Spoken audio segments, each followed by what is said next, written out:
JLR investigates. Many people think the assassination of Charlie Kirk was done by an assassin, a professional hit we're talking about, folks. Charlie Kirk shot today while speaking at Utah Valley University. Large crowd there. And people are now sharing that the shooter came from a building about 200 feet or so away from where Charlie Kirk was speaking. And there's footage, and I'm going to share this footage with you, along with many commentators sharing about this possibly being a professional hit. What's going on, people? Who murdered Charlie Kirk? Who's the killer of Charlie Kirk? Who assassinated Charlie Kirk? Who's the assassin? Let me share some information with you, and then we will further discuss. Check it out. I think this assassination, different than the assassinated attempt back in Butler, Pennsylvania, was a very well planned, very well orchestrated plot that was put in motion days before. And this individual had a plan of escape to elude detection of being up on a rooftop, and also being able to evade and elude law enforcement after that shot was taken. When you take a look at what happened in Butler, Pennsylvania, Crooks came onto the venue, he left the venue, he came back, he was questioned. I mean, it was really an amateur scenario. This assassination of Charlie Kirk, to me, is indicative of a professional hit. And I'm not so sure that we are going to quickly be able to apprehend this individual without some luck, hopefully. When you say professional hit, what do you mean by that exactly? Do you mean one shot, one kill, escape already planned and at large? It looks clean, yes, but could this be done by anybody with any sort of basic training? Well, when you take a look at the video and you take a look at the venue and the spectators and how close they are to Charlie Kirk, and then you have that kind of like umbrella over him, that kind of tent, you have to know that this shooter had to be perched in a position with respect to being able to lay his sights perfectly, basically a headshot. And the shot that was taken to immediately incapacitate Charlie Kirk. And so this was not some amateur who just, got up on a rooftop because it was, what I consider spontaneous combustion. He got up this morning and decided he was going to do something crazy. This seems the earmark of a professional that got up onto this rooftop well in advance of the venue being occupied by the spectators. He was clearly undetected. There was no indication that anybody saw him up on this rooftop.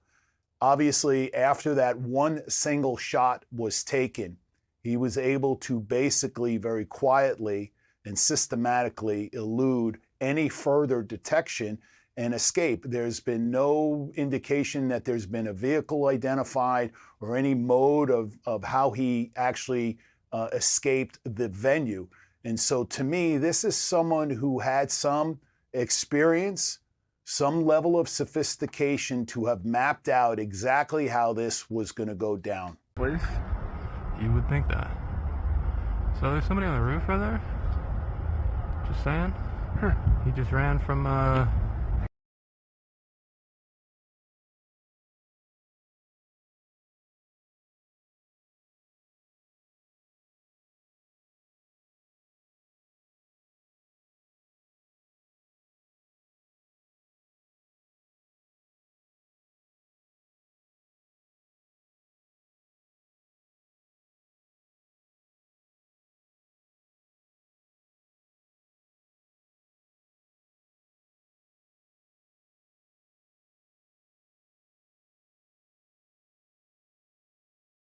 ran in, and now he's right there. Just saying, just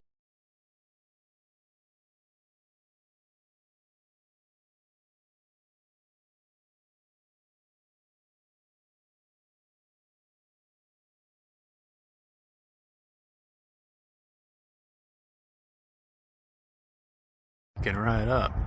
Yeah. You think he'd already be in place? You would think that. So there's somebody on the roof right there? Just saying? Huh. He just ran from, over, where's my finger? Well, from over there, ran in, and now he's right there. Just saying, just.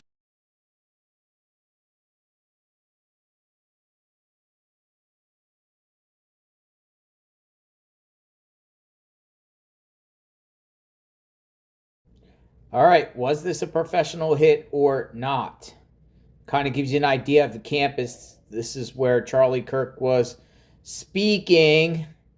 And then you see here, this is the building. This is the building here, possibly directly across where possibly the assassin was at. It looks like the assassin was on this top of this building, this particular building right here, the loose building. What do you think? Professional? It means the person had to probably scout around this area, do some plotting and planning beforehand. But this is a university. There got to be surveillance cameras, right? What's going on here? Professional hit or not? I think whoever did it was a good shooter, a sharp shooter. It was one shot right directly to the heart, and we need to find out who did this. I think there should be a research completely done that took place hours, maybe a day before anything went on. Who could be there and pull that trigger and do it? And I don't think it was George Zinn. He was poor, broke. He maybe was on medication, a little bit of loony boon, maybe a perfect person to pick and say that did it, but I don't think he did it at all. So at this point, but did you see him taken into custody? Did you see him with any kind of thing in his hand, any device in his hand or anything like that? Yeah, I saw when they actually put the handcuffs behind his back. Okay. I followed them. All right. Nobody's talking about this yet, and I don't know why. Did you not see the close-up of that video? He took a direct shot to the jugular. That was a professional shot. From 200-300 meters out, thousands of people around, noise, security, pinpoint. That was not an amateur. That was not some deranged lunatic boomer lefty. That was a high caliber round. That was not 5.56. That was definitely 308. Saw the way his body jumped. It was put right where it needed to be. That was a professional hit. Just like Trump. But they parade these patsies in front of you. Oh, we got him. We got him. No. No, something's up. Something was up with Trump. Something is up now. There's way more to this than we're being told. Now, whoever did this has not been caught. Suspect is out on the loose, or suspects. Could be a group of people. Could have been other decoys there. We'll talk about that on the next video I make, because they had a suspect, then they released a suspect, then they had a suspect, and they keeping the suspect for obstruction of justice, had a person of interest, and then they released that person of interest, and now there's a new person of interest, but they're not revealing the name. The only one we know is about the older gentleman that by the name of Zinn. The other person or suspect was with a gun, caught a little bit down the line by police. But people think those people are decoys. Who did this? And if this was a professional hit, where did the hitman come from? Salt Lake City? Go a little bit to the north of this university and you get Salt Lake City International Airport. Did the person fly in? You go 5 hours to the south on Interstate 15 and you get Las Vegas. You go across the Wasatch Mountains and you get into eastern Utah. You got Moab out there and keep going. Denver. You can go north of Salt Lake City on I-15 and eventually get to Boise, Idaho. Those are some of the escape routes. Did someone come in driving to the location, like from a faraway airport, or come in from Salt Lake City?